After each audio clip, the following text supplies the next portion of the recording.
Two new countries were being born in the Indian subcontinent. The leader of a Muslim majority, Hindu-ruled Kingdom of Kashmir sat on the fence hoping to make his state an independent country. Let them wait. When Governor General Lord Mountbatten tried meeting him during his trip to Srinagar in June 1947, "Tell Hari Saab Governor Mountbatten is here to see him. It is urgent." Maharaja Hari Singh, the last of the Dogra rulers, avoided him. "The Sardar is sick, Sahib. He has colic." Signing a standstill agreement with Pakistan that saw time to decide, he avoided similar discussions with India despite several letters exchanged between him and Sardar Vallabhbhai Patel. Then jailed pro-India leader Sheikh Abdullah, Omar Abdullah's grandfather, during the crucial time of partition between May 1946 till end September 1947 so that he would not be a threat to him, and ignored Jinnah's several approaches through intermediaries even after Pakistan's independence on August 14, 1946. "Salam, Raja Sahib. Mr. Jinnah has sent me with a message for you." But events dictated fate instead. A rebuffed Pakistan stopped supplies of food, clothing and petrol to the landlocked state. On September 12th in Lahore, a meeting was held by Pakistan Prime Minister Liaquat Ali Khan to discuss an armed invasion of Kashmir. "Khurshid Anwar, your Muslim League National Guard will be in charge of operations." The Chief Minister of Northwest Frontier Province, Abdul Qayyum Khan, urged his people to war. "The land of Kashmir is rightfully yours. The British has stopped you before, but now they are gone." Meanwhile, the Pakistani army dangled a carrot in front of the Pashtun tribes as a way to self-finance the war. "Whatever you can loot is yours." Unbelievably, Anwar, instead of leading an armed force, left for his honeymoon instead, which required the original plan of a September invasion to be postponed for a month. Early on the morning of October 22nd, 1947, Pashtun tribesmen with Pakistani irregulars led by senior officer Akbar Khan entered Kashmir with the aim of a military victory. Marching unopposed to Muzaffarabad, they came upon Dogra troops of Raja Hari Singh, who, unprepared for such a large-scale invasion, could not defend the crucial bridge connecting Muzaffarabad and Domel. The news reached Srinagar, where the Maharaja had to be rudely awakened from his secured slumber. Sahib, something terrible has happened." Soon Garhi and Chinari fell as the main group proceeded towards Uri. Like the legendary and mythical Leonidas' 300, who held out against the Persian invader Xerxes I at Thermopylae, Greece in 480 BC. Similarly, another Indian hero, with only a small force numbering in the hundreds, got ready to face an army numbering in the thousands. Led by Brigadier Rajinder Singh, they fought to the last man and were ultimately martyred. Their sacrifice did not go in vain, as the battle gained enough time for the Union of India to come to the Maharaja's aid. While India prepared to send their troops, the invaders proceeded in boats, travelling down the Jhelum River towards Baramulla, the entry point into the Kashmir Valley.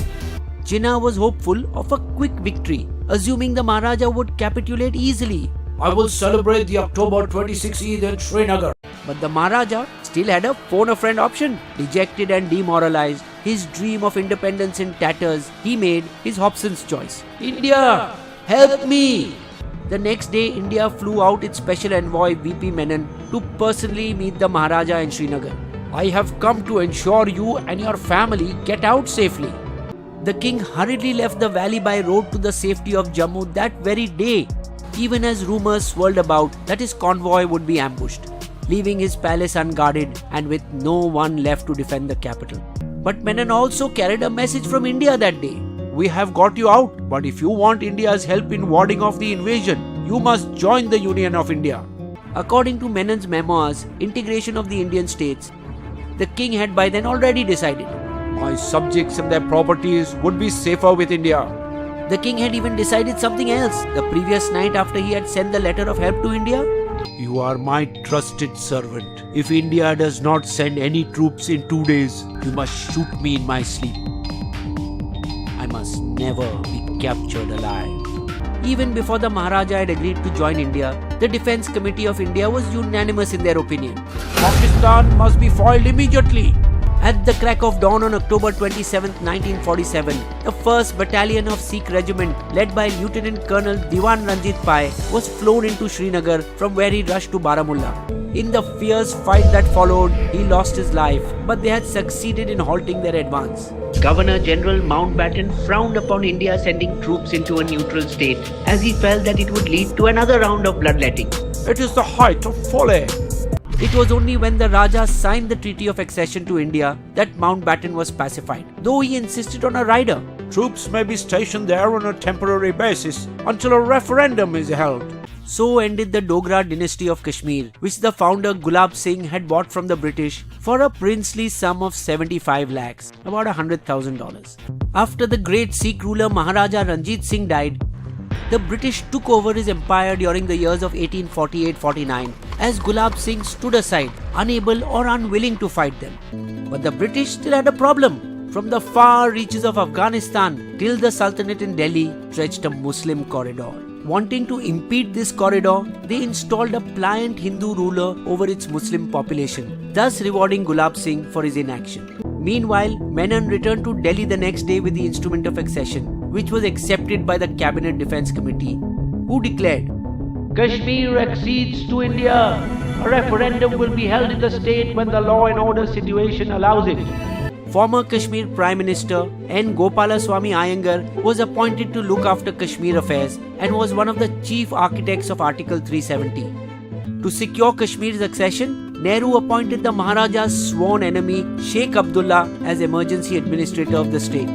The appointment of a pro-India administrator made Jinnah furious and he ordered his acting army chief, General Sir Douglas Gracey, "I want the entire Pakistan army to march into Srinagar and capture it." During the handover period from Britain, the supreme commander of both armies was Field Marshal Auchinleck, who rushed over to Lahore from Delhi to persuade Jinnah to withdraw his order.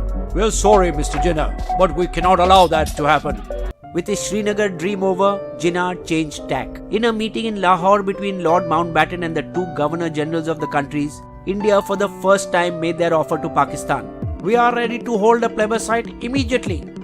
If it is held while Abdullah is still in charge, the people will surely vote for India." "No, it will be held under the supervision of both our Governor-Generals." No agreement was reached and Nehru appealed to Britain's Prime Minister Clement Attlee. "Kindly use your influence over Pakistan and ask them to call off their aggression in Jammu and Kashmir." But the British Prime Minister refused to intervene. "I suggest you use proper channels like the United Nations. I'm sure they will be able to deal with it ably." As the new year broke on January 1st, 1948, Pandit Nehru raised the issue with United Nations. On January 13, 1948, the UN passed a resolution that outlined 3 sequential steps. First, Pakistan was to withdraw all troops from the newly occupied region, after which India were to withdraw all its troops from all of Jammu and Kashmir. Only after both these steps was a plebiscite to be held. By the time the Karachi Agreement of 27 July 1949 was signed, that established the ceasefire line and brought a formal end to the war, India had driven out Pakistani troops from most of its territory.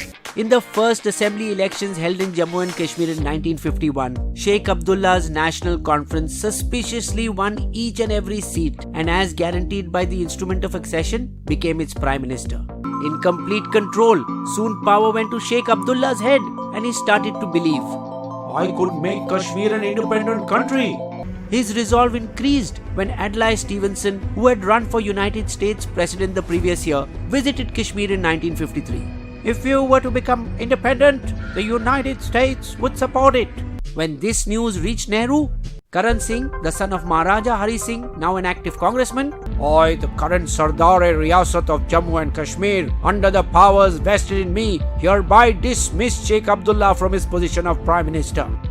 Abdullah found himself jailed once again, this time for 11 long years, in what came to be known as the Kashmir Conspiracy Case. Bakshi Ghulam Muhammad became the new Prime Minister, but his family's penchant for taking a cut from every government project led his government to be called BBC, Bakshi Brothers Corporation.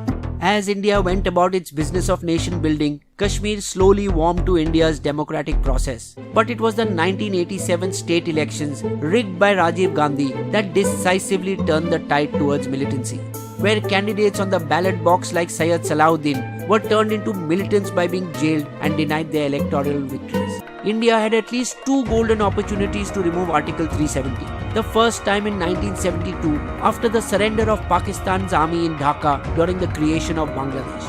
The then Prime Minister Indira Gandhi, to prove her secular credentials, decided to be magnanimous and give back 93,000 Pakistani prisoners of war in exchange for nothing.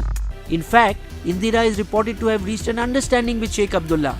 You give up the demand for a plebiscite and we will continue with Article 370.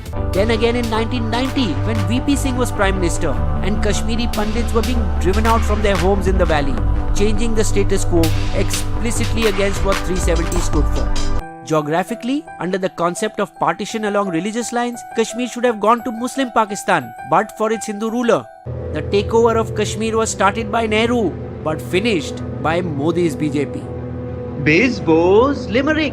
The history of Kashmir is full of twists and turns. It's a period of time that was full of churns. How the Raja exceeded and India succeeded.